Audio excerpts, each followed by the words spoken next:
नमस्कार दोस्तों, मैं हूं सुबोध विद्वा। फिर इस वीडियो में कुछ शब्दों को लेकर हाजिर हूं जो आजकल मॉडर्न लैंग्वेज में अधिक बोले जाते हैं। ये आपके स्लैंग वर्ड्स होते हैं। ये ऐसे स्लैंग वर्ड्स जिसे आप टपोरी भाषा में इस्तेमाल करते हैं, जिसे आप केवल अपनी मित्र मंडली में इस्तेमाल कर सकते हैं। आप चाहें कि कहीं इंटरव्यू देने जा रहे हैं, इन शब्दों का इस्तेमाल कर सकते हैं, नहीं कर सकते। अपने से बड़ों के साथ इन स्लैंग वर्ड्स का इस्तेमाल कर सकते हैं, नहीं कर सकते हैं।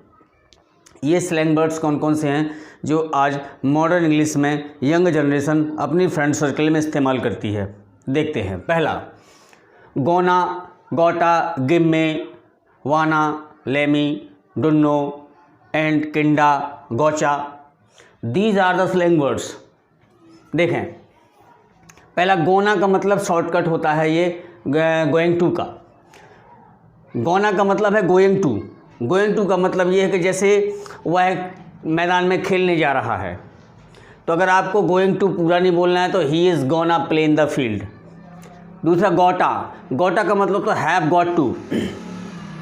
Have got to, gotta means have got to, अर्थात आई गोटा टेक फूड।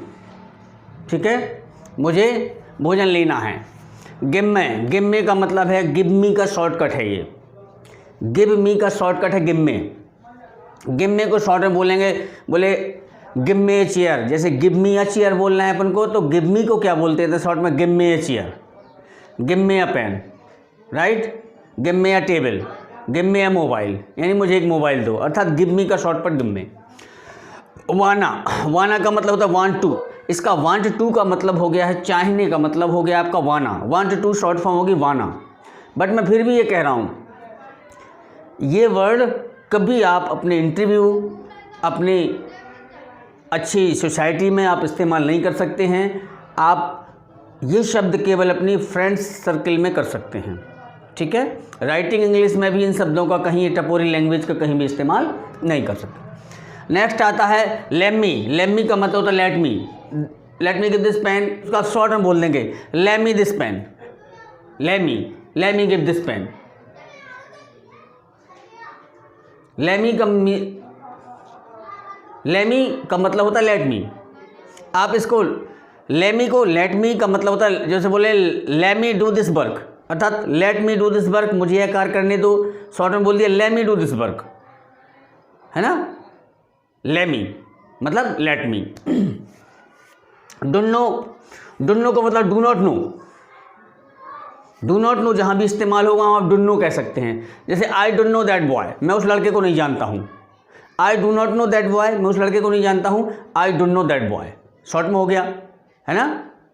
ठीक है, मैं उस व्यक्ति को नहीं जानता हूँ, मैं उस आदमी को नहीं जानता हूँ। I don't know that man, तो don't know means do not know. Ain't का मतलब होता है is not, are not, am not. Ain't का मतलब है is not, are not, am not.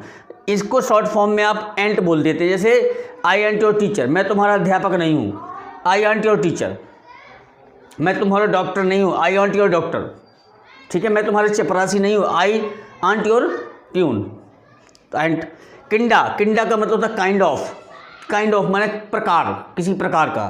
Kinda, उन्होंने कहा सी इज किंडा टीचर, यानी she is kind of a teacher, वह एक प्रकार का अध्यापक है, अर्थात she is kinda teacher, she is kinda a doctor. ठीक है, किंडा। गोचा का मतलब होता है आई हैव गॉट, मैं समझ गया। आप अगर किसी से कहें आप कि this train will go to Banaras, समझे, यानी यह ट्रेन बनारस जाएगी, समझे। This train will go to Banaras, gotcha. जहाँ भी समझे का शब्द आ जाए तो वहाँ शॉर्ट में बोलते गोचा, तो आपका ये गोचा के अंदर आता है। मुझे विश्वास है कि आपको ये शब्द समझ में आए होंगे। ये नए शब्द हैं। इन नए शब्दों का इस्तेमाल प्लीज़ ध्यान रखिएगा, अपनी फ्रेंड सर्कल के अंदर ही करिए। इसको कभी राइटिंग लैंग्वेज में, लेटर लिखने में, इंटरव्यू का रिज्यूम देने में, कहीं इंटरव्यू में, कहीं अच्छी हाई फाई सोसाइटी में आप इन शब्दों का इस्तेमाल नहीं कर सकते, क्योंकि ये एक तरह से ये उट पटांग शब्द होते हैं, उल जलूल शब्द होते हैं, टपोरी भाषा कहलाती है। बहुत बहुत धन्यवाद। जो नए लोग मेरे वीडियो से जुड़े हैं, मेरे चैनल को सब्सक्राइब करें, लाइक करें, शेयर ज़रूर करें, घंटी वाला बटन भी दबा दें। नमस्कार।